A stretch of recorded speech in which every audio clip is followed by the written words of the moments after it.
their subject.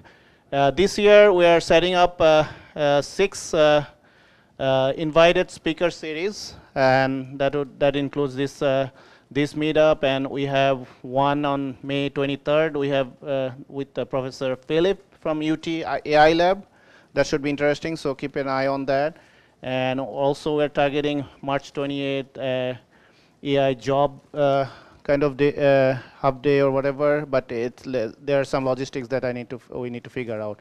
But keep posted on that. There are a lot of good things coming this year. And if you want to sponsor any of our events, you are very welcome. And also, if you want to become a mentor for newcomers, that's also some program we're starting.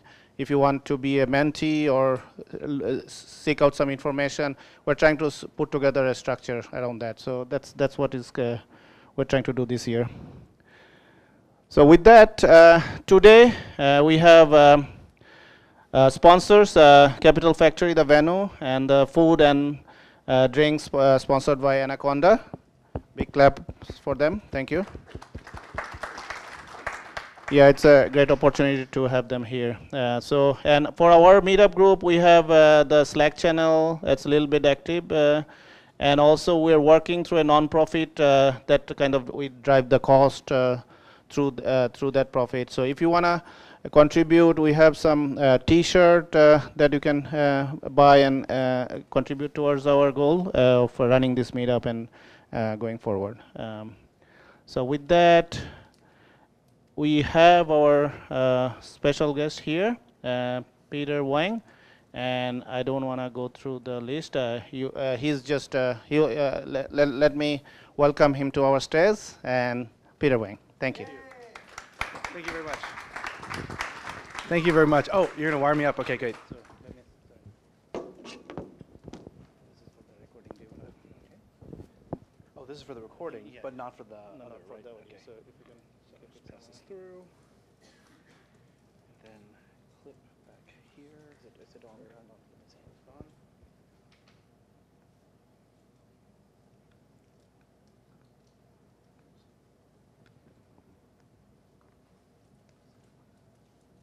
There it is.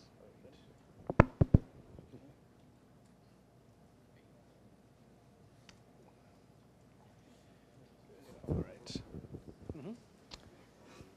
And let's connect this to that. Oh.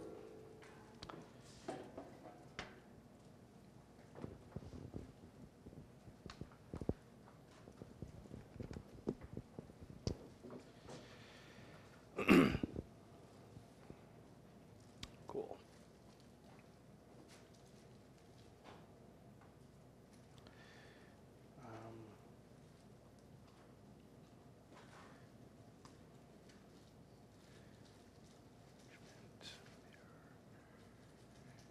You never know quite what you're going to get when you unmirror. It's always a mystery. All right. And then hopefully. All righty, awesome. Well, thank you everyone for coming. I am the co-founder and the CTO at Anaconda. I apologize in advance. I didn't get you guys the title. I was actually working on these slides up until pretty recently, i.e. today, because I was trying to figure out what I wanted to talk about. You know, at the beginning of 2019, we're clearly in the middle of an AI takeover of society. You know, what should I say to a bunch of aspiring data scientists or practitioners that would actually be anything meaningful or useful?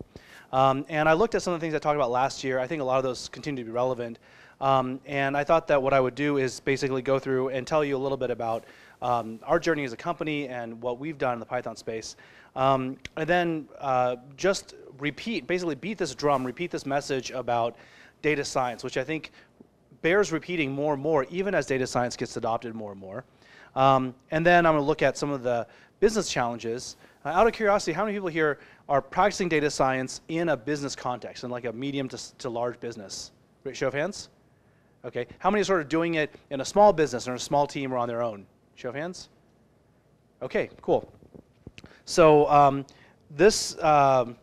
the lessons in the enterprise thing, it is more for kind of a traditional industry crowd. So I'm kind of lace it a little bit quickly, but it speaks to a tension that those of you who are doing consulting, maybe you want to do data science consulting, or are in the middle of doing it, hopefully it'll give you some more ammunition when you go to actually advocate for practical data science in a business context. And at the very end, I'm going to tell you a few of the highlights of what I think will be happening in 2019 in this area.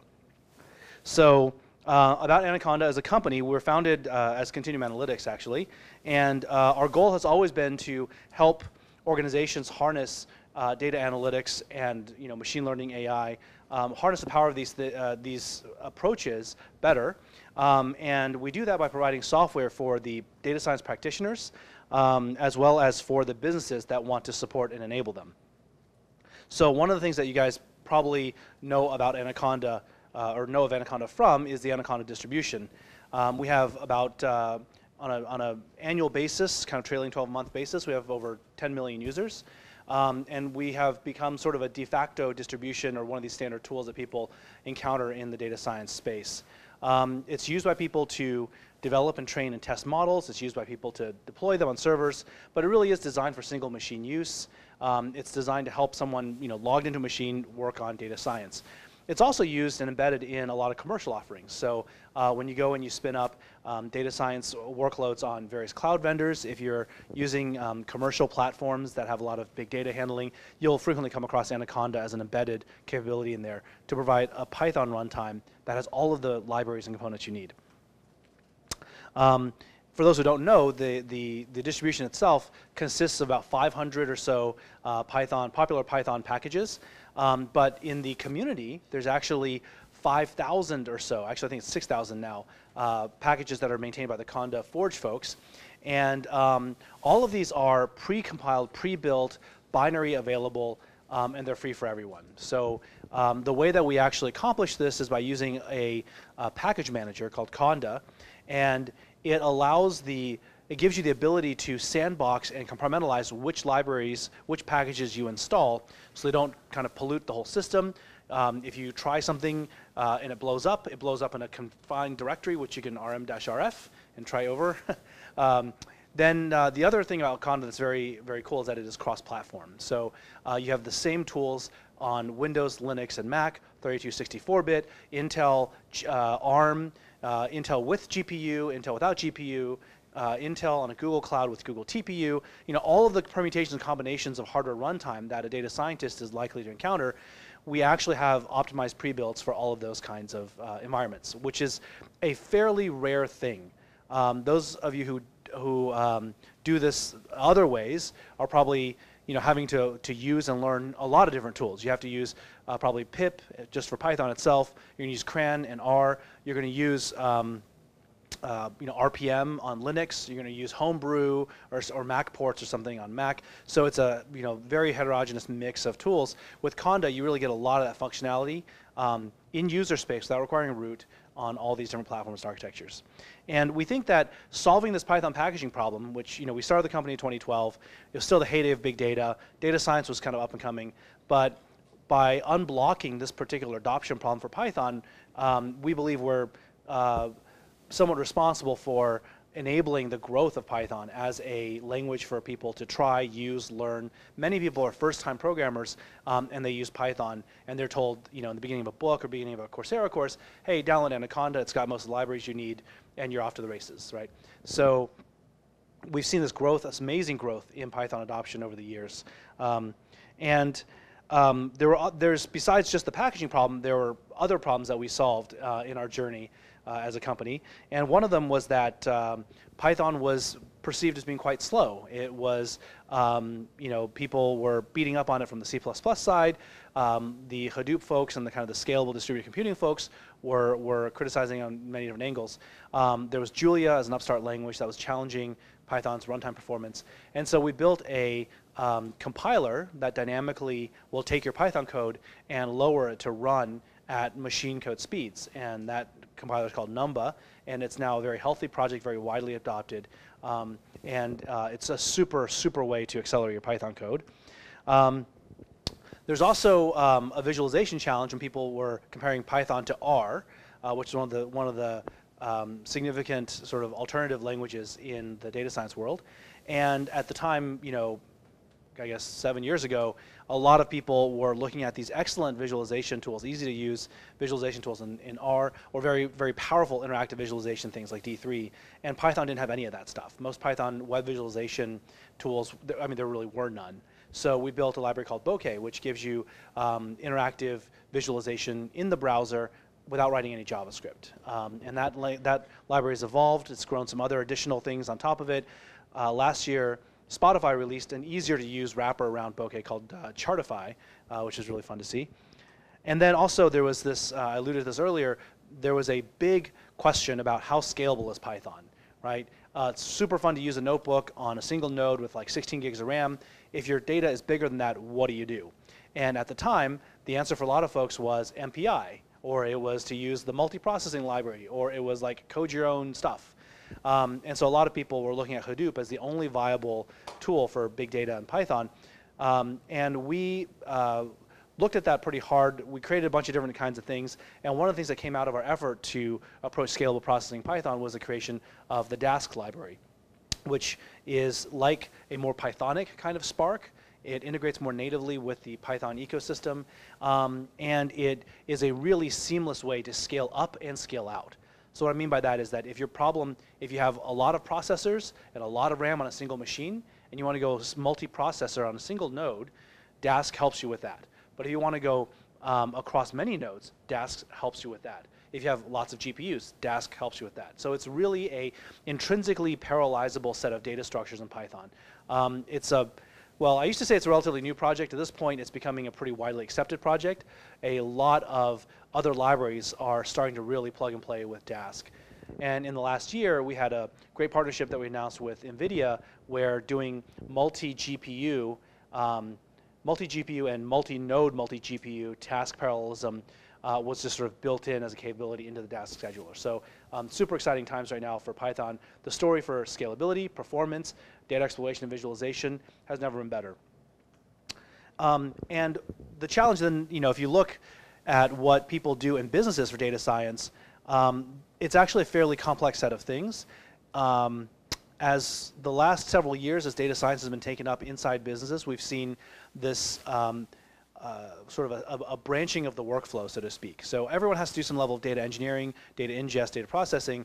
But once you're done with that data wrangling, there's sort of two things you can do. You can go and, well, you have to do some data modeling. You're going to play with it a little bit, explore stuff. You might build a dashboard. And that's a very traditional path kind of in the top branch in the green. And that's where, really Python and R stand as open competitors for classical tools like SAS, SPSS.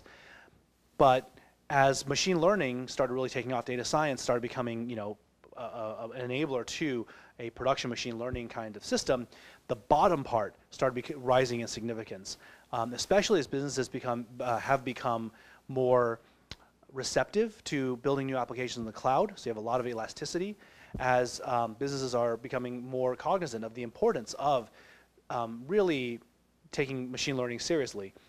We see that bottom row, the bottom track of concerns. And that's actually something that's not been as well plumbed in the open source world. So of course, doing model development, you can use scikit-learn, play with Keras and PyTorch, do all these wonderful things. But when you actually get to deploying the model, there's a whole lot of data ops, dev ops, code your own little web API kind of thing, roll your own Jupyter Hub, and here's how you make an SSL cert so you can protect it. There's a lot of stuff that goes into actually operationalizing some machine learning infrastructure at the bottom. And so it turns out that automating that is actually really hard. And once you get out of the mode of a single data scientist working on a data project, and you start talking about teams and repeatable processes for building, for doing machine learning as a team, this observation from Google actually starts really dominating. The idea that your machine learning code is going to be like 5%, and then all of the other stuff, the glue code, the data wrangling code, all that other DevOps stuff is going to be 95% of it.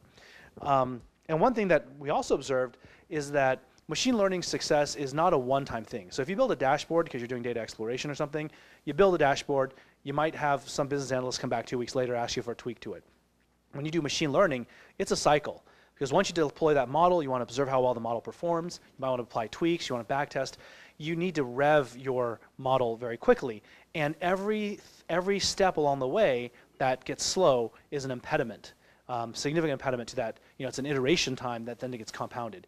So that running in production, that red arrow there, the text is a little bit small, but that step is a huge bottleneck. And because this overall workflow needs to be iterated multiple times, it really stretches out how long it takes to get a really good model going.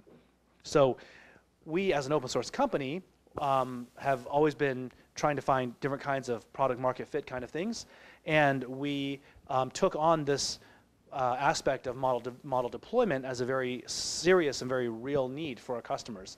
We started with a governed data library repository as our first product offering, and we've expanded that to having a notebook service that integrates with Active Directory and Kerberos, to then also now in the latest version of the platform, a Kubernetes-based cloud native, so to speak, so on-prem or on the cloud or in hybrid system for doing data science, doing collaborative notebooks, doing model deployment, all of that sort of stuff. So that's our enterprise product, a little bit of a sales pitch kind of plugged into here.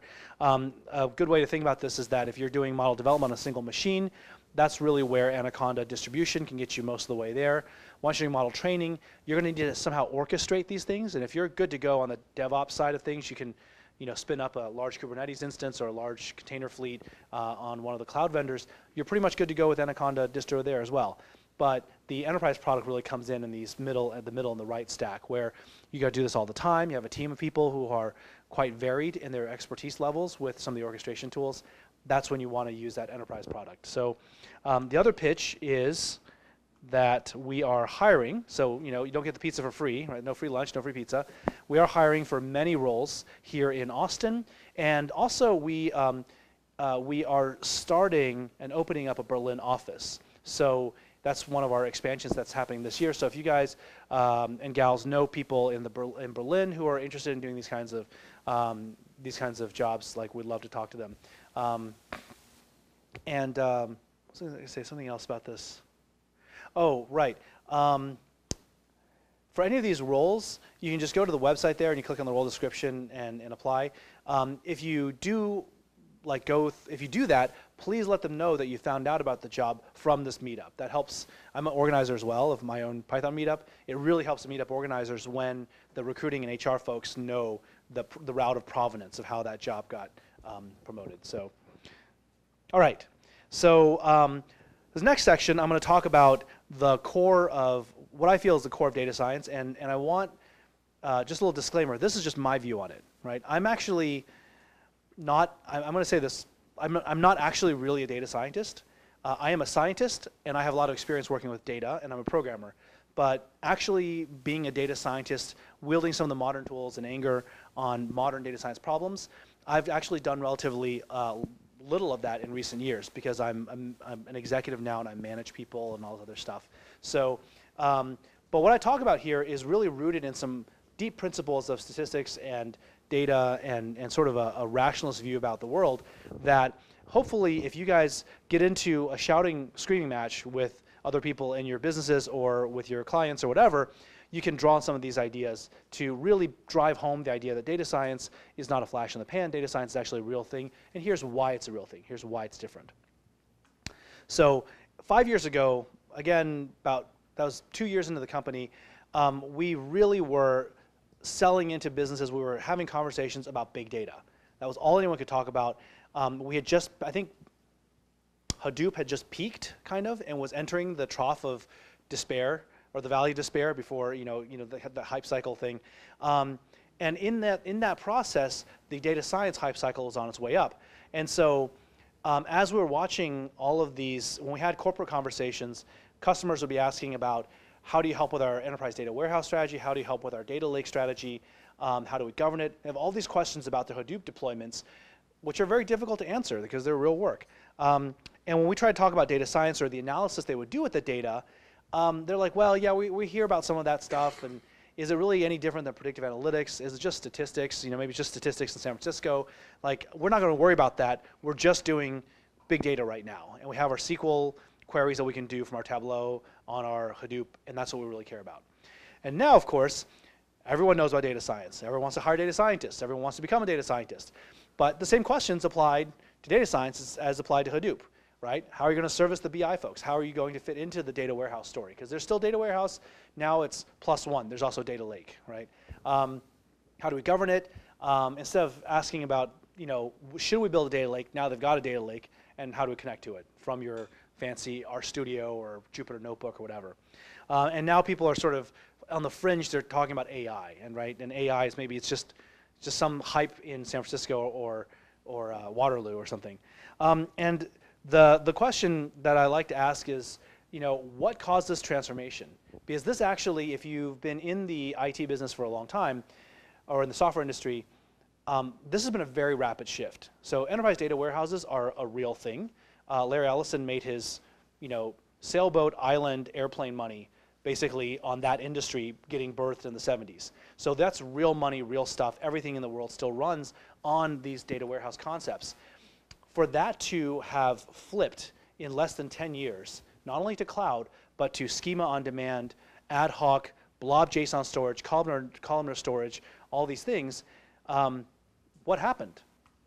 And I think it's important to ask that question because not only did the whole Hadoop transformation happen to data warehouses very quickly, the data science revolution on top of Hadoop has also happened very quickly. So it behooves us all as practitioners and vendors in the space to think deeply about what's really going on. And one of the things I think is that it's clear we're generating more devices that are generating more data. We have more apps that are generating more data than traditional processes could handle. Additionally, that wouldn't just be a problem in its own right if it wasn't for the fact that there are clear demonstrated value drivers out of that data. So you can look at any startup that is killing it out there and they have a data practice. They do take data science seriously, and it's through that data practice and the model management, not model management, but the model development that they're able to very quickly grow their user base, grow their revenue. So there's demonstrated value out of that data lake, the demonstrated value out of this large volume of data coming down. And additionally, the fact that so much of the tooling in this area is open source means that you're not waiting on some IT vendor to get back to you for you to sign up for some little limited trial. You can go and download the latest and greatest tools, use the same thing that any of these like gigantic, Fortune 100 tech companies are using, and you can go and self-POC. You can do a proof of concept internally, and you say, is this crap? Does this work? Wow, this works really well, and I only spent a weekend on it, right? You can do the self-POC. That means it parallelizes across the entire industry. And that, I think, those are the significant drivers for why these tech things are happening so much faster. And tagging onto this, there's a cloud piece of this that I won't get into too much, but I think what the cloud revolution on top of this is related to that POC concept, but it basically has enabled all of the business groups within large organizations to self-POC different kinds of apps and different kinds of approaches in the cloud without having to wait for IT for a year and a half for them to do an architecture, do a POC, do a procurement, all that stuff. So all of the tech transformation that's happening today is accelerating because of some of these underlying dynamics. And they're not stopping. They're continuing and they're compounding. So to that point, the question, of course, could be like, does data science have a long-term play in this space? Or is it just going to be one of these things that churn out as a flash in the pan? I ask this question because I'm building a business on data science tools and the data science user community. If you guys are interested and you love using the approach to data science, it behooves you to also think deeply about this question. And I think that data science is here to stay. I think data science will always have a role to play because at the end, the very core essence of data science is using data to rev business models, to rev statistical models. And so as long as people are trying to do statistical analysis, statistical prediction about what's happening with their users, their business, any of those things from here on out, they're going to have to use data science. Just sort of like if you can think about a world before VisiCalc. Who knows what VisiCalc is when I say that? Good, a few people. VisiCalc is the first spreadsheet, right? It was developed and it was released on the Apple II, and it's the precursor to Excel. But Excel basically works the same as VisiCalc, right? It really, in 40 years, has not been that much innovation on that thing. And they did early demos of VisiCalc at like the computer clubs, like in the Valley, the Silicon Valley area, and people, accountants, would watch these things and be in tears because they would literally show on this Apple II, you punch in a few numbers, and it reflows the entire sheet. And the accountant's like, that would have taken me 2 weeks. And you literally hit enter and it did it. So you can go, if you go and watch these documentaries, some of them are on YouTube, about the early days and the invention of VisiCalc, it's really quite powerful to see, hey, here's a time when we built software to make the world better, as opposed to just, monetizing eyeballs. But the point is, a little bit off track there, but the point is that data science, just like once the spreadsheet came in, once the database came in, there was no going back. Data science, now that it's here, now that people know they can do data-driven revving of models about their business, they're never going back. They're never going back to emailing spreadsheets around. It's simply too powerful to go back to the old way of doing it. And so I think one of the core tenets, and I call it a rationalism or a rationalist point of view, is that at the end of the day, if you're a data scientist, you're operating from this general perspective or paradigm that all models are subject to validation, right? You don't go through your Jupyter notebook and have some model and say, well, hash, skip the validation test for this one. We don't need to do cross-validation because the VP said this was right. Go to the next one, right?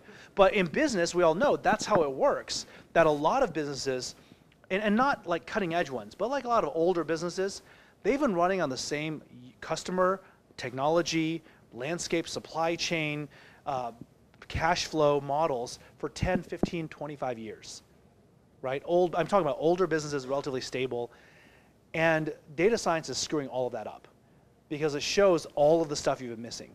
So this idea that empiricism is at the core of data science, that's why it's here to stay, because the technology world and really the business world is becoming way too competitive, way too dynamic for anyone to operate in a static model basis. They have to have dynamic models. They have to have practices to actually update those models and workflows to do so. So the other thing is I think sometimes people quip like, well, why do you call it data science? Isn't all science data science? And I'll compare and contrast sort of a couple of slides here. Real science, the physical sciences, we run this loop where we ask questions and we interrogate nature. We have some experiments to sort of validate some hypotheses, and that then precipitates out these concepts of natural laws. And we then will run the cycle over and over. But at the end of the day, the important thing is that we're making predictions. That's what an experiment is. You make a prediction, and you see if your hypothesis was correct or not. When you do data science, you're doing the exact same thing, but you're not operating in the physical domain. You're operating in some business domain or some financial domain, some conceptual, higher order conceptual domain. But otherwise, it's all really the same processes, the same flows, the same questions. And so it really is, at the end of the day, just an applied empiricism. It's a way of applying empiricism. And that's tough, because the way we do this, in order to actually do this, we have to run lots of experiments. We have to gather lots of data. You need to be able to use computers. But because it's statistical, you need to understand statistics. And because you're actually interrogating not nature, but business domains, you have to understand the business as well. So you put all this stuff together, and that's why data scientists, you've seen these Venn diagrams, like what is data science? Well, it's a combination of all three of these things. And in fact, I think it's more than three things. It's a pile of other things on top of it as well. You very quickly branch out. And these are just domains. If you look at the actual little concerns, there's a reason why they call data scientists unicorns, right? And it's really, it's no wonder that they get paid so much, that they're so hard to hire. But at the end of the day, the data scientists, they also, a lot of data scientists, again, coming from the empirical background, they tend to operate from this business perspective, this paradigm, that giving an honest, approximate answer to the right question is a lot better than the exact answer to the wrong question. And so data science is about asking the right questions, finding better and better questions to ask. And a good question is one that you can get somewhat of an answer to. Right? It's not like meaning of life or something like that. It's something you can sort of converge onto some narrowing down, winnowing away uncertainty. So stuff like this makes total sense as a data scientist. How many people agree with this statement from John Tukey? Yeah. You can also disagree with it, right? It's fine. We don't have to be groupthink here. But I think it's a really great expression of that empiricist mentality, sort of an intellectual honesty of data science. Now the problem is when you go to do this in the business, a lot of businesses don't like to think about it that way because of this difference between exploratory mindset and production or operationalized mindset. And most businesses that are stable, that are big, that have budget to hire, let's say, a data science team, they're there because they've been good at operating. They've been good at doing production data science, or production, sorry, analysis, reporting. And every single tier of concern, every single category of concern that touches data science is viewed in different ways, depending on whether you're doing exploratory data analysis or whether you're doing kind of production reporting. So if you look at the way that you handle data, right? If you're a data scientist, you want access to all the data. You want to be able to look at it in a very flat, denormalized way. You want to, have some view into the entire pipeline, so you know where you introduced assumptions, where you filter things out, where you map things onto other things in order to get to this statistical result. And so that reproducibility of the data pipeline is very important to you. But if you're in a real business, because you have governance concerns, you can't let anyone see all the data, because you have political boundaries and turf wars and everything. Even if someone wanted to see all the data, they couldn't, because they're across 15 different departments on 3 different land masses. So there's a huge gap in the views on data. Same thing for computing infrastructure, right? If you're a data scientist, you need high performance, you need low latency, you want interactive exploration, and your needs are very specialized. Sometimes you want a lot of cores, but only for the weekend. Sometimes you want a lot of cores for a week. You have no idea, right? Sometimes you want a core with or you want a machine that's got like 16 terabytes of RAM. Other times you're fine on a laptop or on a Chromebook. So on the production side, IT and sort of internal tech, they plan out software development. They plan out what the footprint is, given data volumes, given hardware availability. And so it's a very different view towards orchestration, towards provisioning of compute resources. These things are very different paradigms. And likewise, in terms of people organization, there's a very, very different view of how you organize a data science team versus how in the long run you want to operationalize a data reporting or analytics sort of team.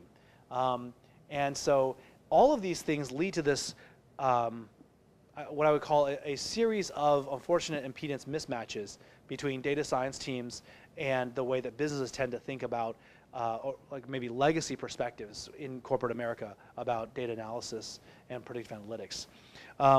Because most successful businesses are good at operationalizing. They're good at swim lanes. They're good at silos. And so a very traditional silo to put in place is silos of IT, which manages infrastructure and networking and computers and all this stuff. Data management, which is that data warehouse crew. And you have the analytics team. Usually that's a much smaller silo. They're using expensive tools. They're writing in exotic languages, and they're generating oftentimes just dead spreadsheets, or they're generating some stuff that gets thrown over the fence to get recoded in Java. The analytics team in most businesses is very, very, very small. Even in businesses that rely on good analytics, like a credit card company, for instance, or a mortgage lender, their analytics teams are small compared to their IT teams. And so what happens then when a silo gets too big, right? When a silo blows up. For instance, if you have too much data for the IT team to handle, or if your questions that you have on the analytics side are too big for IT to provision for. And that silo blowing up could be anything, right? It could be cloud computing. All the business teams are running off using software as a service offerings in the cloud. You've lost control of your data because now it's scrolled away in some proprietary cloud vendor. You've lost control of your IT footprint because you have no visibility into what's being provisioned. Maybe your predictive analytics team are going off the reservation and they're building AI machine learning things out there, right? That could be, you could be blowing up that silo. Every single silo could be blowing up. And so a different way of looking at this is, in fact, I think that you can look at the last 5-8 years of the big industry trends in business computing as coming from the fact that each of these silos, if you look at this from a top-down view, each of these silos blows up, and in the overlaps of the blow-ups where they're not containing the actual business need, we have new areas of practice emerging. And so between the data management people and the IT and dev people, IT and developers, in the gap there where they're not meeting the business need is where you have cloud computing taking advantage of bursty workloads. You have big data approaches, lines of business spinning up Hadoop because they need to dump all their data somewhere and they can't wait 6 months for you to do an alter table, right? So that is self-sufficiency and different lines of business sufficing their own need. And that's now eventually solidified into its own kind of practice called data engineering. On the other side, large data sets, very, very rich, complex number of dimensions, and the needs of analytics. When there's a gap there, big data is also, also kind of overflowing in there and overlapping. And automated knowledge discovery became a much bigger thing. That term is not used as much now in data science circles, but maybe some of you remember when things like RapidMiner and when KDD was first founded, all these things about automated knowledge discovery, that all sort of falls in the middle there. You can't wait for the SAS coders and the SPSS coders to figure out how to ingest your large amounts of data. And so now that became the data mining practice, some advanced BI things with ClickView and Tableau. And then down here, very interestingly, not so much in business, but certainly in the finance area and in a lot of scientific research, the gap between the classical analytical tools, MATLAB, Mathematica, whatever, and software development, in the gap there, we had ad hoc parallel computing, and we have like all these open source numerical languages emerging and being taken up by people in anger to solve their own problems because the silos were not sufficing for them. And that sort of became numerical computing, and from that numerical computing basis, we got things like SciPy, NumPy, and eventually as these things got pulled into more and more data, business data management and business data transformation, that's when we created the PyData community to address those needs, but using very, very similar tools, slightly modified to the numerical stack. And now you really have this picture of open data science being in the middle of all of these areas. And I think for me, that's kind of the picture I have in my head. Whenever I go into a customer call, whenever I'm talking to someone about what are the unhappinesses going on in their business as they try to get stood up on ML, this is the template I have in my mind. What have they bought? Where's it not working? It's going to be along these lines of power and influence usually. And the reason that Python, I think, is a really fantastic tool and has a very unique benefit in solving this problem is because as a language, it's extremely rare for a language to be able to cross multiple domains. And it crosses the silo of not just the analyst class, so your Excel and Visual Basic and Tableau programmers, but your SAS programmers can also kind of migrate to it and use it, and your devs, like your legit software developers, can also use Python. They probably use a little bit of Python for some orchestration and some DevOps work. So you have this one language that's accessible and is actually quite approachable and reasonable to use for all of these different things. So there's a great quote about Python that I just absolutely love, which is that Python may not be the best language for any given task, but it's almost always the second best language. And so if you have this one duct tape that sticks to ceramic, wood, glass, and metal, you're going to carry that duct tape everywhere, right? Because you can just use it. And here's the really interesting thing. How many people here identify as software developers? Show of hands? Right. You know that you're told as a software developer you're supposed to learn a new language every year or so to keep your skills sharp, learn new paradigms, things like that. But that's because you're a software developer. And you're weird and you have extra bandwidth and you love learning new languages. Everyone else in the world, programming is a means to an end for them. If there's a reason why Fortran is still used, is because there are old professors who learned it in the 70s that are teaching to the grad students because they couldn't be bothered in the last 40 years to learn a new language. Right? When coding is a means to an end, it's a means to an end, right? And Python is good enough for a lot of folks for whom coding is a means to an end. So the unfortunate flip side of this benefit, though, is that everyone thinks they know what Python is. And so when they see someone, and I've literally had this exchange where you have IT folks who are like, oh, we have these data scientists.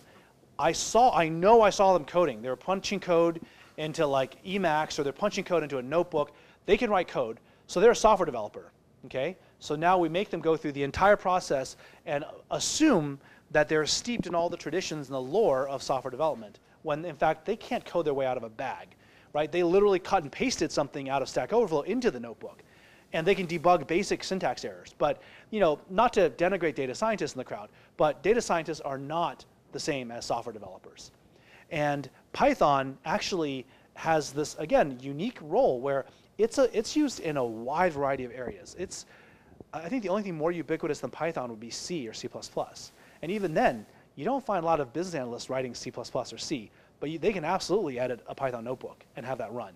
So depending on where you're having the conversation, depending on who you're having the conversation with, it's very common for businesses to pigeonhole Python into, it's a programming tool. So people who are writing it, they're software developers. So here's your software development stack. Or sometimes it's the other way around. It's Python is this weird scripting language. It's basically glorified Perl, and we're a Java shop, or we're a C# shop, or we're a C++ house because we like speed, right? And so we're gonna write all this like tight loops in C++ and still get smoked by MKL being called from Python. So it's really important if you guys are having conversations with your technology groups, with business stakeholders internally, that you clarify this point. Just because someone is coding Python doesn't mean they're a coder.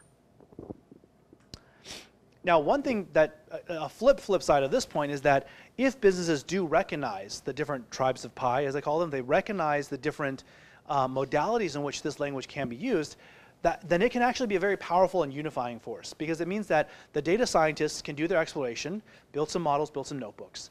They can share those notebooks with business analysts who can then edit them and who have total transparency over what data sets were used, how were they being grouped, what things got dropped, what things got filtered. Is really powerful if you're on the receiving end of just a chart or an analysis to be able to drill in and see, even if you couldn't write the code yourself, to see and be able to understand what's going on. And on the other side of it, if you have a data scientist team that writes a model that needs to be optimized, they give it to the programmers, and the programmers know something about Python, they can go and build very powerful wrappers around it. They can go and optimize it. They can do all sorts of great stuff with it. So if you actually understand that Python has these different flavors and different modalities, then it can actually be a very nice unifying force across the business. So one of we're still in this like thing about the heart of data science. One of the things I think is really important to keep in mind is that data science, for me personally, the reason I care about this is because I think that we are entering an era of data literacy. So, and I mean that very literally. So if you think about someone who is illiterate in that they can't read the language, right? They are really a second-class citizen. They are absolutely a second-class citizen. And I don't know how many of you know people who are illiterate. I've only ever like ran across one or two. But to be illiterate in modern society, modern first world society, nearly impossible. Like you're just literally second-class citizen. If you're mathematically illiterate, you can mostly get by, but you still get screwed left and right? And so if you're in the future, I maintain that if you're illiterate about data science, if you're statistically illiterate, if you don't understand how the code manipulated the data to produce the thing that you're looking at, you are, same as being math illiterate, you're going to get screwed left and right. You're going to lead teams down blind paths, or you're going to get taken advantage of everywhere. You're not going to be an effective operator or leader at all. So this point is one that I don't see a lot of people making, but it's one that I try to, again, beat this drum everywhere. Python is not just a programming language. Data science is not just a role or a job profession or job description. Data science is actually a kind of literacy, and Python is a way of expressing your quantitative ideas in executable form. There's a really, really powerful, wonderful piece of writing by the creators of APL, by Ken Iverson. It's called Notation as a Tool of Thought. Now, I don't recommend people here go and learn APL, but his point is very, very great, which is the ability to express your ideas, that makes you think better. And so, same thing here. You can express your ideas precisely. You can express them in computable form. You can express them in a way that other people can read and understand. It makes you smarter. It makes your collective smarter.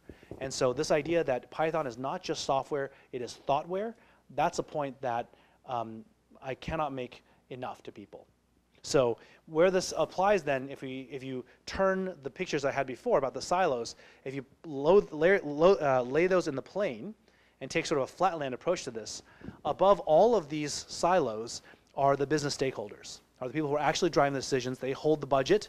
They will throw down thunderbolts and they'll rain down budget on these different silos, right? And so data science actually, because it is domain-centric, because it actually helps iterate the business understanding, it actually sits above flatland. And it's improper for any of these silos to look at it as just another circle in the plane. It's actually elevating the conversation closer to the business stakeholders. So this is a picture I want to, again, drive into people's heads to think about. As a data scientist, you can actually be the connection to the business. So my outlook for 2019 then, Um, I think that, how many people here are doing some kind of deep learning or interested in deep learning? Show of hands. Okay, pretty much most people. There's a lot of deep learning frameworks. There's a tussle going on. They're all, open source, kind of. Many cloud vendors have preferred ones they would ask you to use on their platforms. And I think that this tussle will basically continue throughout 2019. It's not going to settle itself. I mean, if you learn Keras and you learn PyTorch, you're probably pretty much good to go. But there are new things coming along that will start to converge in 2019 that I think will eventually drive a synthesis of some of these things. And those are actually very nerdy back-end pieces right now, probably below the radar of most practitioners, but they're very important things to just keep an eye on. When I say the back-end system, what I'm referring to is things like the actual array structures inside TensorFlow or the execution engine for a graph, those kinds of things. And the distributed computing scheduler, the bits of code that take these Python graphs and turn them into executable machine code. There's some of that in TensorFlow. There's some of that in each of these little frameworks. There's auto differentiation systems. There's all these things that kind of crank along in the inner guts of a deep learning framework. And the back end of some of those things are converging. And that convergence is coming out of multiple places in the open source world. And I realize it's very Python-centric. I can't really speak to what's happening on the R side because I'm more of a Python guy. But I know that more of this innovation is happening in the Python world. So I think I can make that statement pretty, I don't think that's an argumentable statement. But the point is, in the back end, there are several libraries coming together that address the array computation, distributed computing, scheduling, the movement issue across different process boundaries, the shared memory access on GPUs. All of these things are connecting together. And it's not going to quite come together in 19, but we should make a lot, unless something really goes horribly wrong, we should see a lot of convergence between some of these libraries like CuPy and Dask and Numba and some of the next generation NumPy replacements. So all these things are going to start coming together. That improved interconnectivity will start showing up as being supported things in the big frameworks like PyTorch and TensorFlow. And additionally, related to that, another backend system, not in the evaluation bit perhaps, but in the inference bit, is that Onyx as a neural network portability thing, I think will start getting more adoption and more traction, because it really is becoming very hard now for people to know exactly what to do to build this particular graph and run it on wherever, who knows, right? You might run it in the edge, you might run it in somebody's cloud. And part of that is because we are at an incredibly rare, once in a generation, well, I guess twice in a lifetime event for me, because I've seen it twice now, but we are seeing this explosion of hardware innovation. And anyone, I would argue anyone under the age of 30 doesn't understand how deep of a effed up thing this is for the tech industry. But we have been under the x86, what's called the Wintel, so the Microsoft x86 monoculture for basically almost since as long as I've been alive. And so we're just now, if you look at 2017, we entered 2017 with NVIDIA actually having a threat to Intel, posing a threat to Intel because of the GPU work they'd done. AMD, with the Radeon GPUs, they had a solution that they fielded as well, and they're embedded in all the Macs. And then Google had their TPU that they had announced. That was at the end of 2017. I think it pretty much covers it. But coming out of 2018 and looking at what's announced for this year, those are all of the new things. And Intel is up there again, not because they're not pushing on x86 plus Nirvana. They're building a new discrete GPU that's going to be released in a couple of years. Amazon, at the end of last year, announced their Inferentia chip. And they also have made ARM available on EC2. Right? Your previous way of getting ARM was buying a Raspberry Pi. Now you can just go and spin one up on EC2. Pretty interesting. Facebook is partnering with Intel to make this neural network processor. Right? Baidu and Alibaba and Huawei, the Chinese firms, they all have their own various architectures and ways of approaching inference and training hardware. ARM is starting to make a real effort on machine learning and object detection processors and getting that IP out there. And Xilinx, they're kind of a sleeper, but they've got some FPGA-based accelerators that are now really starting to push on. So you look at this list, and this is utterly insane because your average software developer is thinking about 2019 as like, oh, maybe this is the year I learn Rust, right? Maybe I can go and build another like cool node library this year.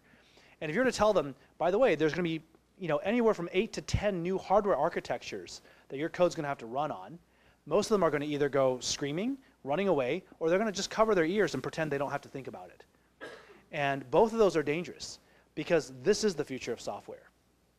More petaflops will be driven by these hardware things than your standard x86 running a little pile of Go or Node or whatever, right? So this stuff is the future of software development. This stuff is an inflection point in the industry that has not happened in decades. And I'm not the only one saying this. The reason that ARM has ARM in their announcement about these AI chips, they're seeing the current boom as a once-in-a-generation inflection, right? I'm not the only one saying this. So those devs who are not running screaming away from the stuff, a lot of them are starting to pick up data science. They're taking the Coursera courses. They're learning machine learning. Anyone with a CS degree has the intellectual and mathematical chops to learn the statistics and retool as a hybrid dev/machine learning data scientist. And so that, I think, is going to introduce some interesting dynamics in 2019. We're going to see an acceleration of the adoption of software development methodologies in the practice of data science. Right now, it's a lot of Wild West, people slinging notebooks around, trying to check them into GitHub, diffing them, and ending up with a pile of JSON. We're going to have more actual devs improving the methodology, and this is also going to be a lot of devs scratching their own machine learning itches, which should lead to more interesting tools emerging that fit into that data ops, dev ops, orchestration, Kubernetes, and Docker pip kinds of things. I don't have a good word for that. If you guys think of a good word for it, let me know. But all the stuff that's on the outside of data science, I think devs are going to be coming out with some interesting things for that. And additionally, reproducibility and model management, those concerns are going to evolve into a more generalized way of thinking about the software development lifecycle. So right now, software developers think of checking their code in, checking the CI/CD system, checking their unit tests, doing all these kinds of things, and they're just really thinking about the code. Once they start doing more data science, once they start getting bitten by data and value problems, they're going to start self-servicing and building tools for this thing. And just a little thing there, sometimes I bring this point out, people are like, well, but we use Docker. And if you think Docker solves your problem with this, you don't even understand the question, right? The question here is, what happens when applications correctness depends not only on the type of data, but literally the values of data. Very few people that I know of check their Oracle database into Git, right? But this is the problem that we're faced with.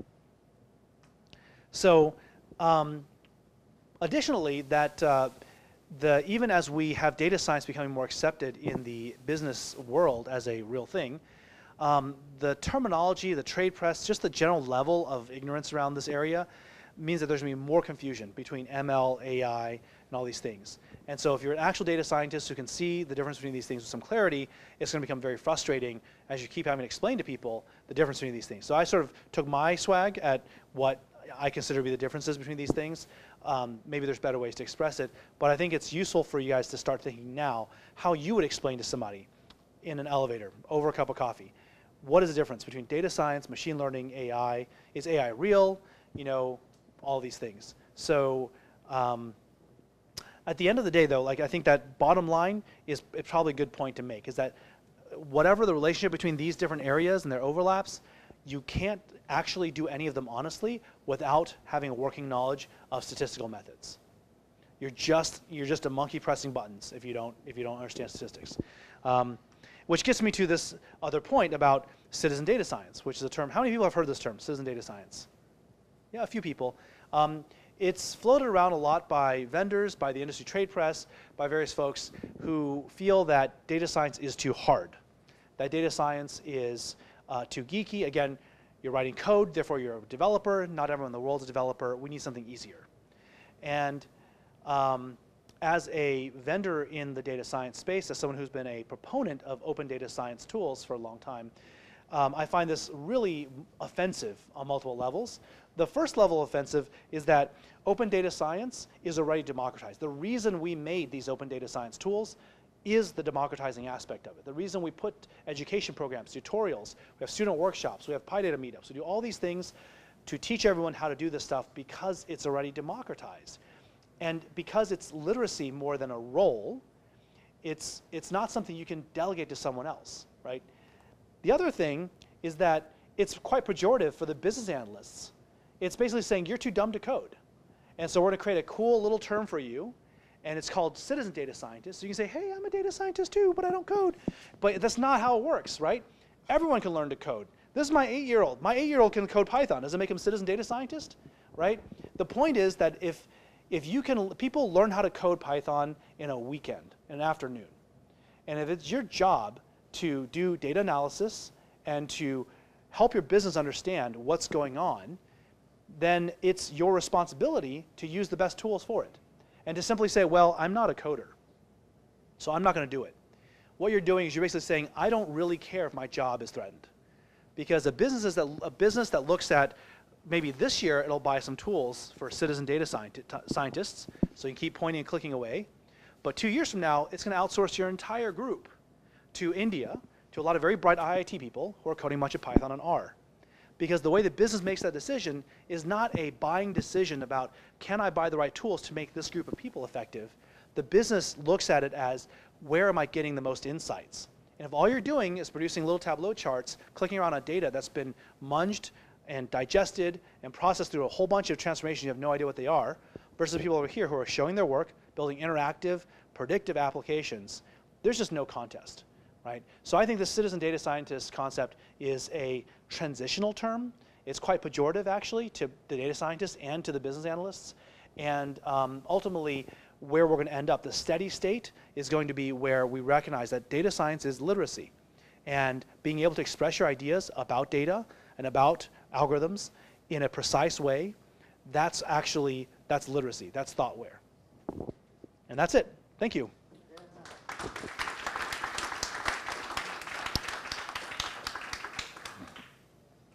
Any questions?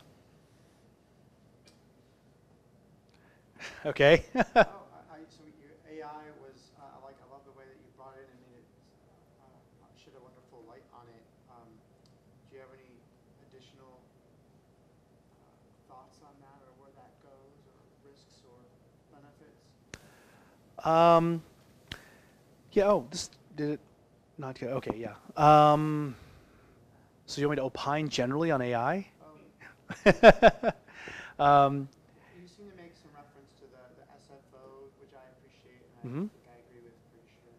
And when does that message become more clear for people? The SFO? That it doesn't solve the problems of relationships and data science and training and unification of tools. Mm-hmm. Oh, I see. Okay, so yeah, I think that the problem with AI as a term, artificial intelligence as a term, is that it is so aspirational, and we as a society, as a culture, we have unfortunately this we place a lot of faith in technology, right? And so when you have a term like artificial intelligence that's so loaded as an aspirational technological term, we see it with glowing halo, or more and more we're seeing it with this dark like undercurrent, right? And it's, at the end of the day, it is a kind of technology. It's deeply imperfect. And the thing that we miss is that all the technologies, all the technological impact, all the impact of technologies throughout time have been more the result of how people used it than any intrinsic aspect of the technology itself. So, prior to AI, like what was a big technological revolution? Well, semiconductor manufacturing is pretty big, right? And we use semiconductors for all sorts of great things, but also allowed us to create, now as we're seeing, the surveillance state. It allows us to create micro-piloted, missiles and things like that give us the ability to cast death on individuals, right? Before that was nuclear weapons and nuclear power. Well, we actually use nuclear power for the most part for energy built a lot of bombs that we didn't use, fortunately. But all these big technological things, the technology itself is not the right thing to look at. That's just the magician's wand, right? The magician is the thing we should be looking at. And so there's a reason why I think AI discussions about the impact of AI quickly turn into questions about economics and societal impacts and sufficiency versus consumption and all these things. The reason is because it is an exponentiator of the best and the worst in us. It absolutely is. And so it's really important as we get to even imperfect AI, like someone with a bad nuke is still pretty dangerous, right? We don't need the perfect nuke in order for there to be the nuclear singularity. We don't need perfect AI to have the AI singularity.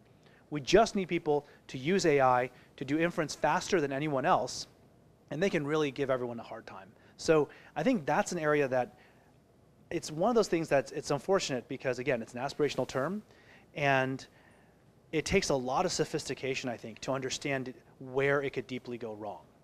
I can stand up here for hours and go into laying the backstory of how I think it can go wrong, but it's very sophisticated, very deep. It's not just like, oh, you know, nuclear bombs are bad because they will vaporize everything. That's pretty easy to see. Like, that's a really bad thing. But AI goes bad for reasons that are very subtle and pernicious.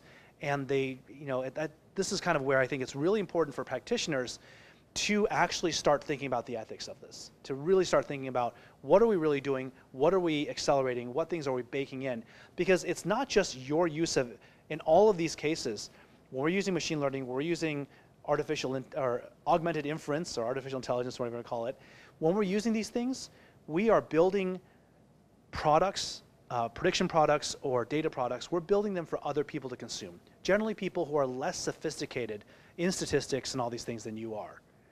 So you have to think about not only, you know, how honest is the work I'm doing, it's how honest can someone read what I've produced. There's a point, sorry, this is an area I'm actually very passionate about, so thank you very much for asking the question. There's a really deep point someone made to me years ago, because again, I mentioned I'm a physicist, and you know, as a young physicist, you learn about the Oppenheimer story, right? And you learn about him quoting the Bhagavad Gita when the Trinity experiment goes off. And so you sort of have this, I won't say lionization, but it's in the physics canon that the physicists felt really bad, or they at least understood the power of what they were unleashing. And they wrote, Einstein wrote a letter, an anti-nuclear proliferation letter, and all these things to the president. What people don't talk about are the hundreds and hundreds and hundreds of engineers that put that bomb together, that put those bombs together that we dropped, right? All of the people along the way who were just doing their jobs to build these weapons. I'm not going to argue the ethics and the morality of whether we should or should not have, but the point is that it's not just the physicist's job to think about the morality of what they're doing. We can't just punt that off to Oppenheimer and Feynman and Beta. Here, the same thing. All of us working in the salt mines, doing data engineering, doing model like tuning and things like that, all of us have a hand in building the thing that comes out at the end. And the thing that comes out at the end of the VP looks at that and says, yep, okay, you know what, we can deny credit to these people, we're gonna go and target this product over here, brand these things differently, this thing only gets sold to these people over here. That VP is acting on your inference. So you have a hand in that. That's all soapboxing. But thank you for the great question. Yeah. Other questions? Yes.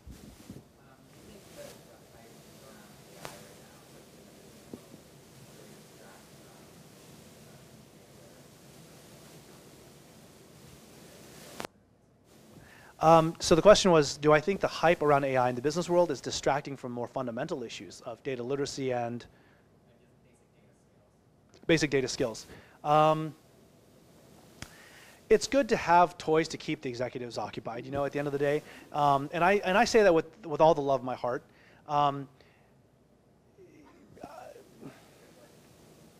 If you can, if you can get yourself some budget for an AI project, and 80% of it is spent leveling up a junior data science team, good on you, right?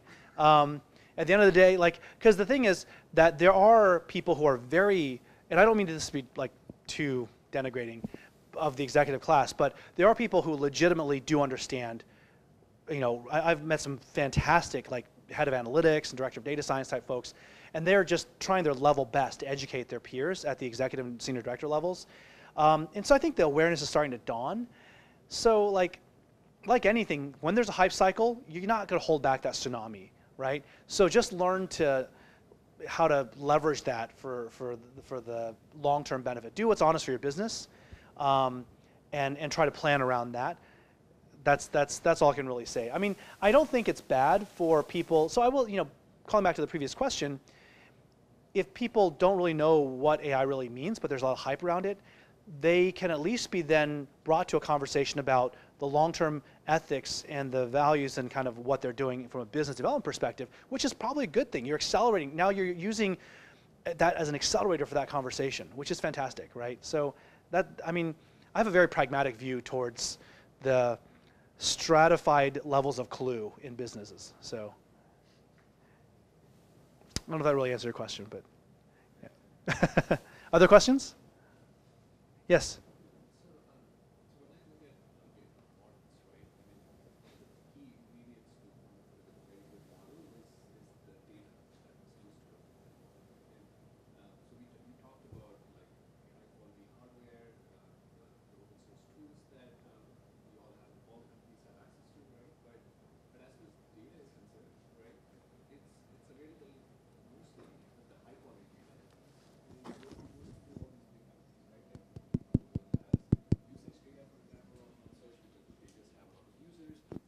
All these driverless car companies, Uber, for example, they have all of that data now, right? Because of all these years of training and learning from their cameras, right? So, how can a startup, for example, get access to these data sets so that they could build some of these models that they could put in cars, and we could trust those cars, right?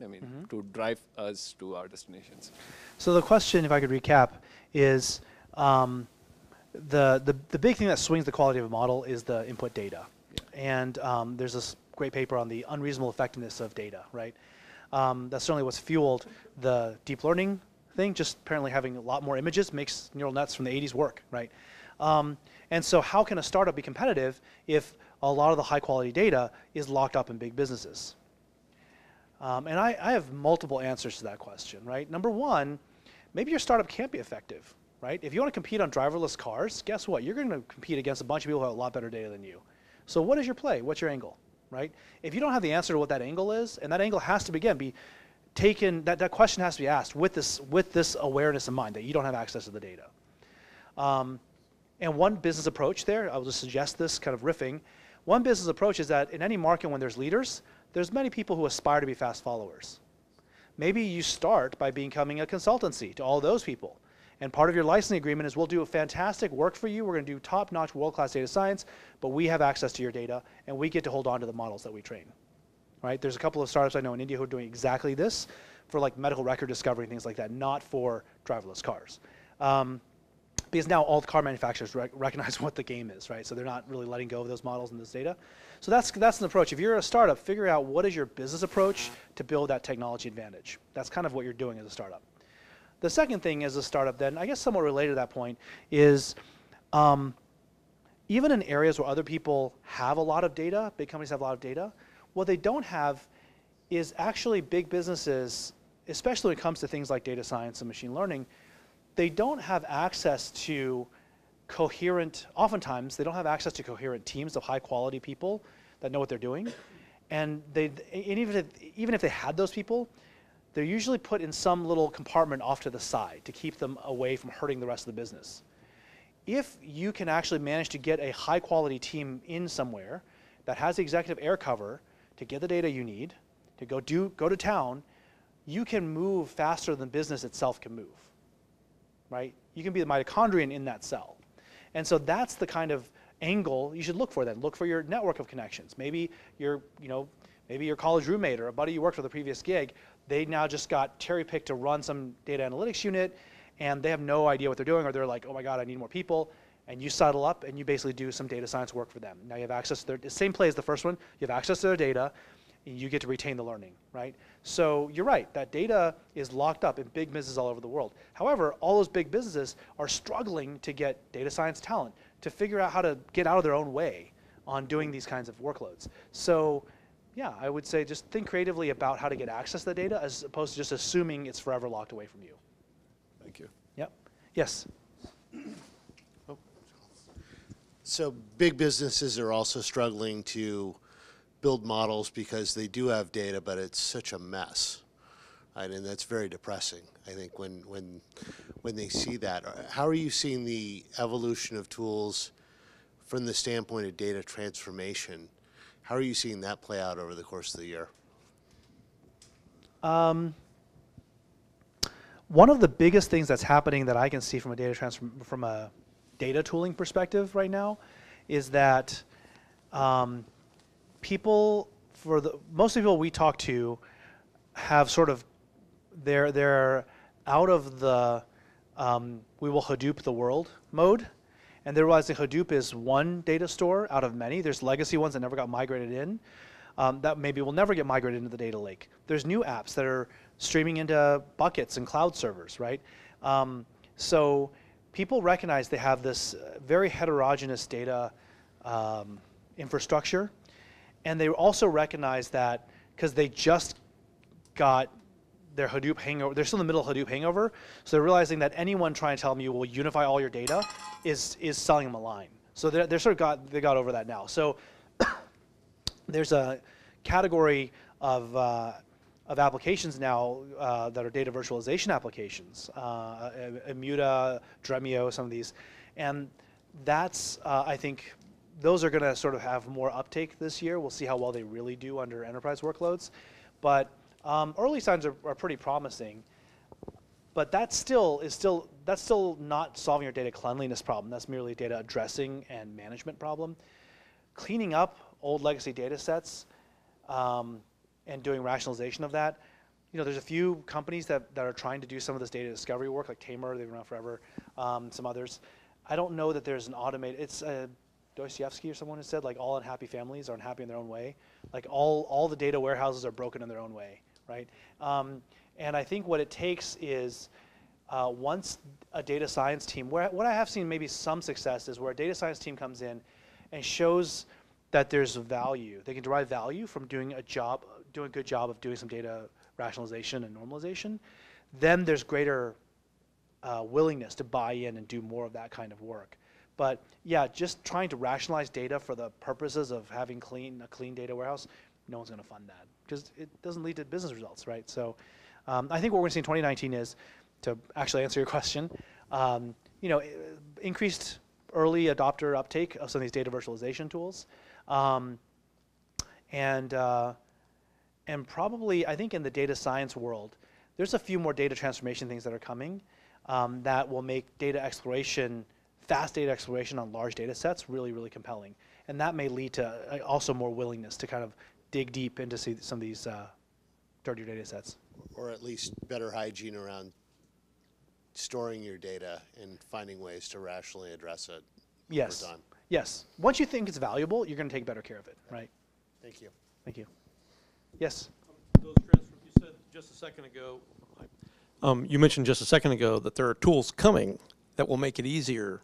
Mm-hmm. Would you mind following up on what tools you're thinking? Yeah. So I think there's some really cool work coming out of NVIDIA and the Rapids project, and we're just full disclosure, Anacon is a partner in that project, to allow you to basically do ETL and data exploration in GPU memory and do very fast transformation, statistical transformation and visualization. So we've had a library for a very long time called Data Shader. That's now, we're getting that working on these GPUs. So you can do interactive visualization of literally tens of billions of points and things like that on very noisy data sets. There's graph databases now being stood up on that same GPU infrastructure. And it doesn't have to be in the GPU forever. I mean, the main CPU-based stuff is also coming up to speed very quickly. So I think that some of those tools are what I'm referring to, things like Data Shader, Rapids, Dask, things like that. Okay, I guess we need to wrap up pretty soon. Okay. Maybe one or two more questions. Okay. So I have a question regarding to I guess some hardware that was being brought up in the presentation. So being I guess Intel's x86 architecture. You know, as someone who's literally never been through that technological transformations, you know, the waves, and literally someone who's under 30. So why do you think those, like, what's the causes of those manufacturers like Intel, NVIDIA, and Amazon that are making these chips? And what do you think the effects will be, I guess, down the line in the next few years? Great question. So the reason for why there's this explosion now is because, in my mind, what happened was the end of what's called Dennard scaling, which was, so how many people here have like seen things about the end of Moore's law and stuff like that, right? So Moore's law doesn't say that chips get faster every 18 months or double the speed every 18 months. It says that we can pack twice as many transistors into the same area every 18 months. It makes no claim that you can power all those transistors and not melt the chip, okay? And so we basically, Moore's law hasn't actually ended. We've been packing more transistors in every 12 months, 18 months. We just can't turn them all on at once. And so the reason that we've been able to have smooth scaling up to the gigahertz clock speed is because of what's called Dennard scaling, where we dropped the voltages, the threshold voltages, but now we're at the limit of physics of that. We can't drop them any further without getting bit errors in the actual chip.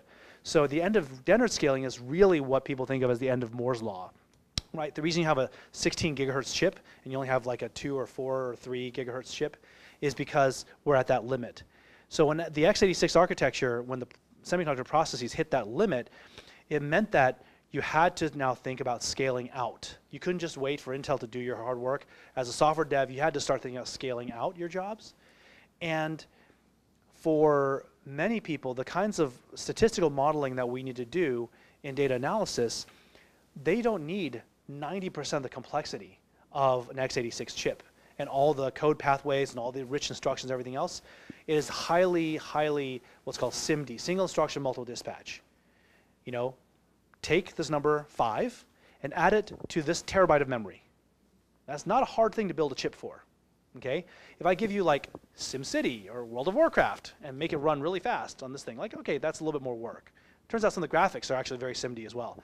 But that SIMD nature of the workloads, that is what's given rise to this. And the fact that we just hit the end of Dennard scaling, so Intel couldn't just say, hey, buy this brand new Xeon, and now your new math workloads will be faster, right? Because they could keep doing that. Businesses absolutely would do that, because unfortunately a lot of software devs are not really trained in numerical computing and numerical simulation.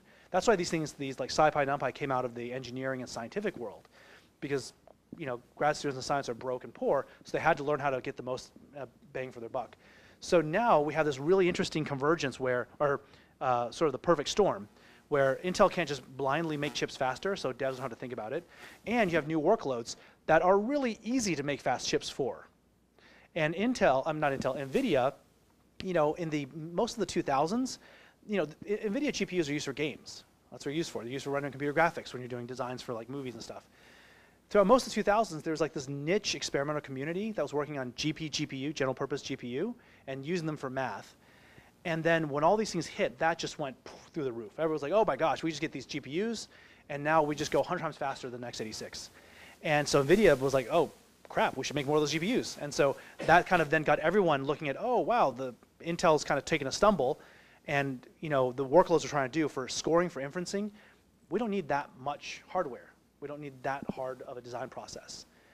And particularly to make this what should be a simple question, make the answer even longer, the actual training part of deep learning, for instance, very expensive. The scoring part, really, really cheap. So if you can score on a cell phone, if you can score on a little thing over there, a little camera embedded in the thing, that's very valuable. If your TV can automatically just detect how many people, how many faces are in front of the TV, you can do that without having to pay Intel for a Xeon, right? So that's why we have this explosion of hardware. What it's going to lead to in 2019 is just gnashing of teeth. Software developers are going to be confronted with hardware heterogeneity problem that they've never seen before. So I had one final question probably. So you allude to, or you talked about in-house analytics versus outsourcing it. And I wanted to ask companies you talk to or look at, how much do they struggle with that, given privacy laws are ramping up like GDPR, the need to make sure that your data doesn't go where you want it or you don't want it to go, and even a possible backlash of collecting all this data from the population in general? So I haven't seen a reticence to engage consultants out of data privacy concerns, in the sense of like most consultants that a business would consult with are aware of the sensitivity of their data. So we've done consulting with people working on PII data, people working in very sensitive environments. They're perfectly willing to engage consultants, assuming it's not just like, you know, Bill and Ted's excellent data science shop. It's like someone they think can actually represent, you know, there's legal contracts along all this stuff, right? The other side of that, the backlash to collecting all the data, that gets back to kind of that first question that that was asked about, you know, AI and all these things. I think it's on us as practitioners to try to be judicious in how much data we have to use to get a certain level of model quality, and to feed that back and even articulate that as a differentiator or a selling point in our services and products, right? I think that it would be really good to see that emerge as a differentiation over time. I don't know who's going to make the first step in doing that, but that's what I hope for in any case. Thank you. Okay, with that, it's been a long, very great speech to us all aspiring data scientists, machine learning experts, and software developers. So I'm again, thank you, Peter, for Thank you for having taking me. the time and giving us the encouragement. Hope to see you sometime. Thank you.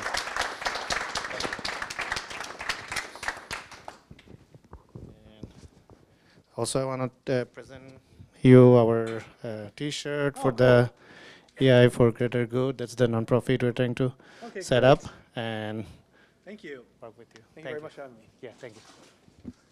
Take your time. I just want to take it.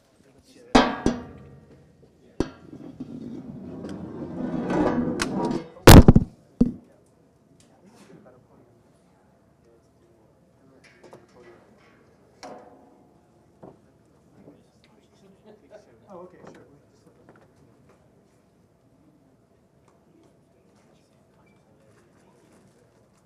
All right. Ready?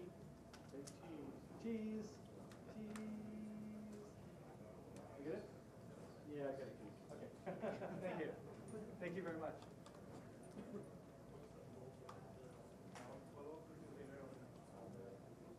Yeah, sure, sure. Well, let me, yeah, definitely let me know, and, you know, send it really appreciate it. And thank you so much. I'm sorry it was so cool to get a hold of you guys. No problem. Start of year stuff. Just create that. This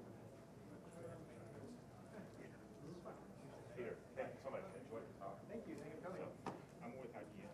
So you see any future IBM power NVIDIA in this space, or is it really relegated to Israel? Oh, okay. NVIDIA Well, actually, space. honestly, I think Power has a better shot than Intel.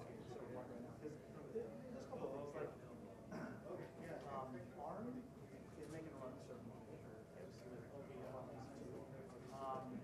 There are, I think it's, the Intel, so Intel's coming out with their own distribution 2 months ago. Intel has no love for diversity, right? Intel's block, the x86 architecture, is the front-end bus. This is the bus, is the actual memory. What most applications in the end, especially as you get to graph things and these other basic algorithms, they just want straight memory. So Power plus NVIDIA, you know, NVIDIA's trying to sidestep that or go direct NVIDIA across the GPUs. Yep. IBM's got a bunch of IP around really fast interconnect in machines. There is absolutely a playground there. I think there's absolutely a playground there. But I mean, the window's not open that long, and you only get a couple shots on it. But I do think, I do think from a overall position right now, like Intel, you know, it's funny because AMD with the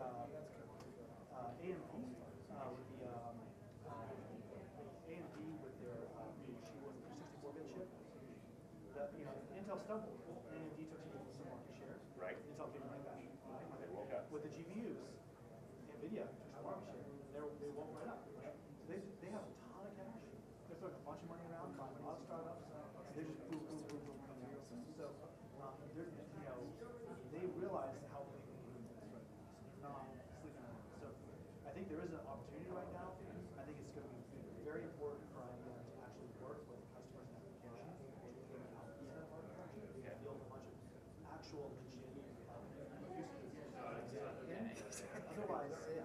very, very tight. Now, Yeah, if you don't capture it right here, you'll capture it. well, it's the question of what margin. What kind of margin does it actually justify the investment? Building a chip is complex. And can you drive enough? Can you get customers to recognize enough amount of value over, let's say, a whole pile of cheap one plus GPU? Or, so, you know, when you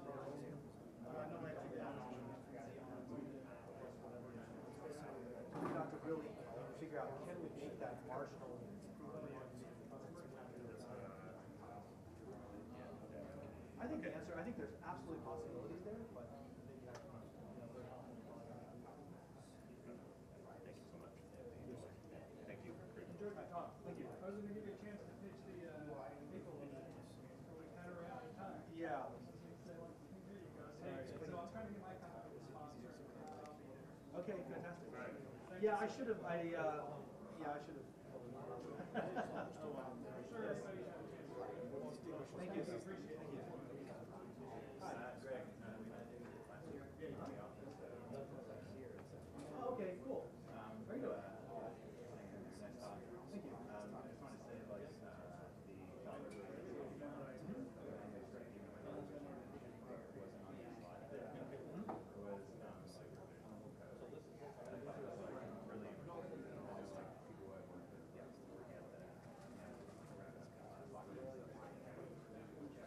Revisionable.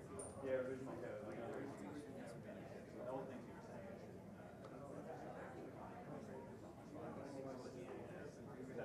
So it's not just software, but it's memory as well. Exactly. Like being able to, that's one of the big things that you write something. Right.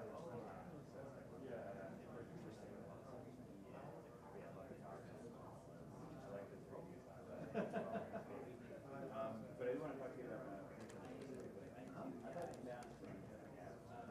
Okay. and also just as well. Okay. Anyways, I have like a couple of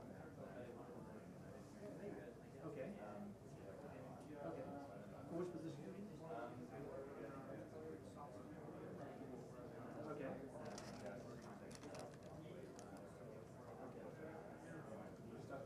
Okay, good.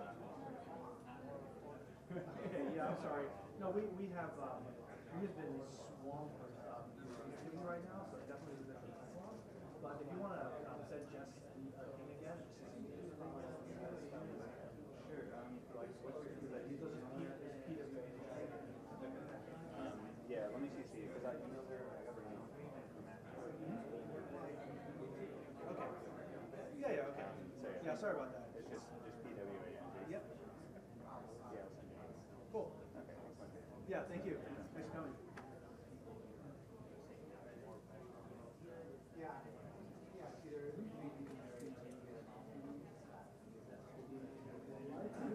Oh, no, not that regularly. I mean, well, yeah, so I kind of like rant on about stuff on Twitter every now and then, but it's pretty uneven. But I don't have, not really. I mean, I have a blog on Medium, but it's also I've not enough to do. But I have been this year trying to think about how to get myself more time to produce enough material for the podcast and do some of these things. So maybe just if you follow me on Twitter, you'll sort of see. I have LinkedIn as well. Yeah, I should probably post those things again. Yeah. Okay, sure. Yeah, I'll do more. On Twitter, it's just PWA. So it's I get my put down solution instead of just Wednesday. When I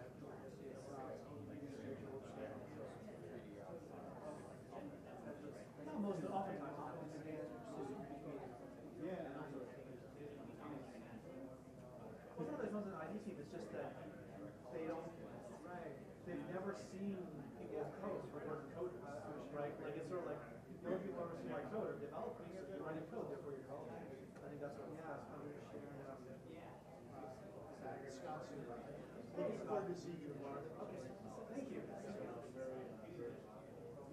Yeah, so just, we have any trouble getting up, getting on the elevator or whatever, like, thank you.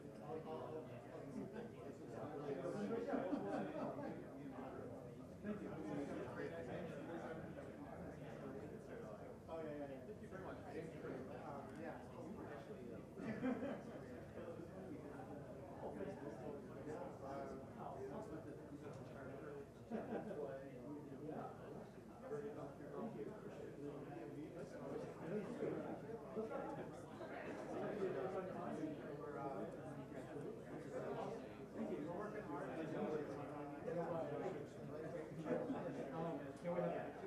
Sure, absolutely. Yeah. I love the Popeye. Thank you very much.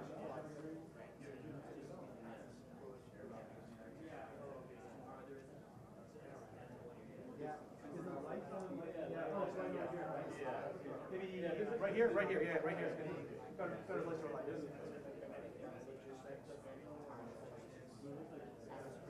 Thank you. Thank you for doing this talk. Great question. Yeah, thanks for answering. Let's say someone is using your truck laptop, well, you have. Oh, good. How are you, what is your process for learning Python and learning things like that? So my process literally, I'm going through my applications, follow relationships. It's like, Oh, great. Yes.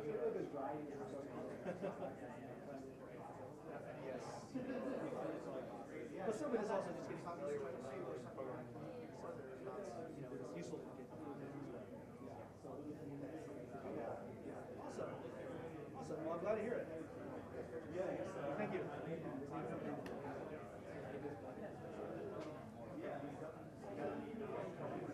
Oh, okay.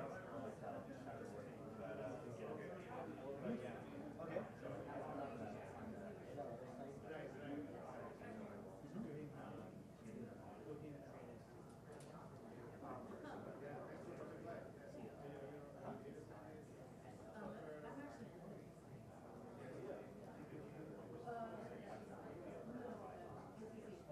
You're hearing the what? What about it?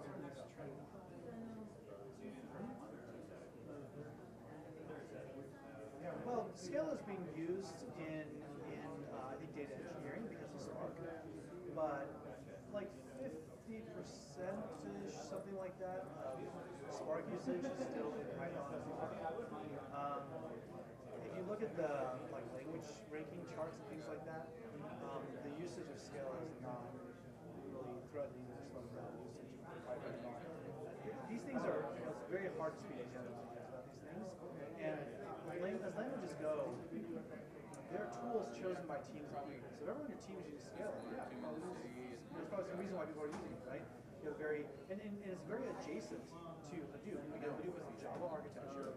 So your IT folks know how to deploy, how to manage the JVM workloads, your build tools, your Mavens, everything else kind of fits. So using Scala instead of this weird Python stack fits a lot better. But insofar as actual data science, I don't think Scala. I'm sorry, I'm not just joking. What's that plan?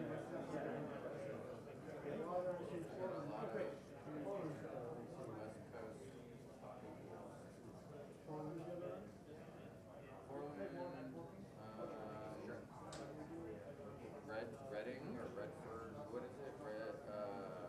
It's like an hour away from Portland. And there's Medford.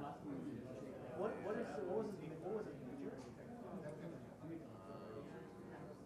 LA. Aging kept kicking that.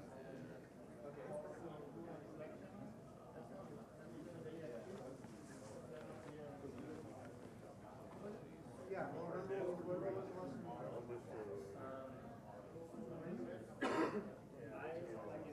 Ran ahead. I think. So we plan ahead. We start planning. Yeah, my advice is that this is such a new area. No one really knows where We can let Alex. So getting more exposure is probably not bad. Is it really comfortable?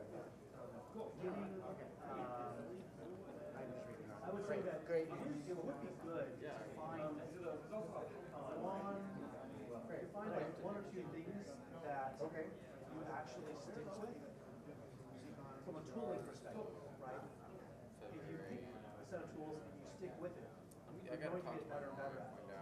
Versus if you do this one project over here and you go to a bunch of R, just as you're getting good at it, switch over here and nulls, sparks, and all the you switch over here and a bunch of Python, whatever.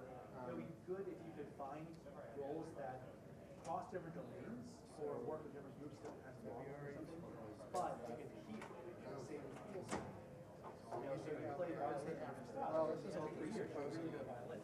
Versus every single band you play with, play a different instrument. That's right. Or 1,000 bands doing different things, right? So I think that's one piece of advice I would give. And the other is that at this point in time, because it's such a growth area, it's really important to maintain the curiosity and the drive to dig deeper on things. And if you have that passion, that drive, I think will yield dividends. Especially when you're right out of school, you're young, you got the energy, like probably more you should pay your kids and everything. So you got to really take advantage of that time because this is a very different era and phase of innovation, business, analytics. So every hour you put into it is very much leveraged. You're going to reap a lot more benefit. You have to have that. That's my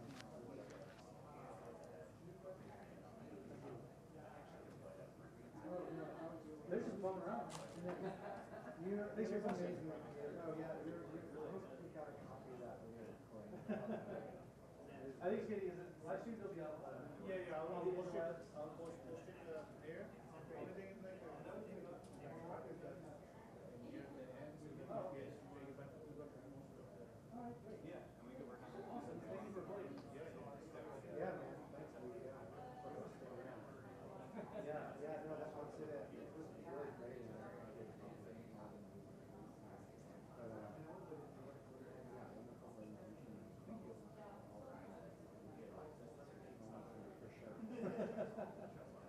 Yeah, I gotta throw the Max picture in there.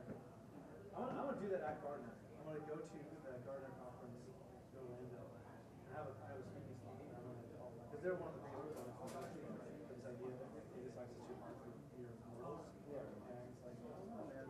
So wait, you are going to Orlando? To Orlando for Gardner, which is, I don't think you should go to Gardner. It's just the bullshit industry conference. I mean, it really is. It's just like a total waste of time, except that like there's big IT buyers there from us. They pay you to come see you. Yeah. Oh, we pay them for the privilege of being. Oh yeah. The booth started like 150. Okay. It's fucking amazing. That's my actually curious question. No, you wouldn't know. Well, anyway, no, yeah, it's. Well, keep thinking about it, and yeah, I'll reach out and connect on setting up lunch coming up. Yes, sounds good. Great. Yeah. Thanks. I'm so sorry. All good. No, man. I'm making a new. I'm actually going to be making my first telescope.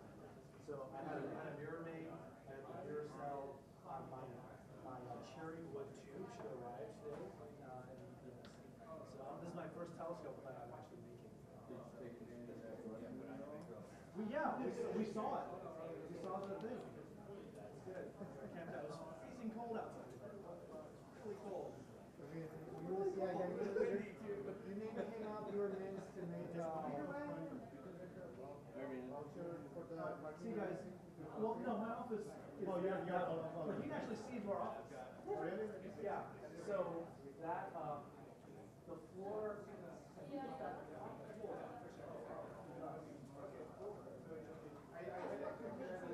Oh, thank you. I appreciate that.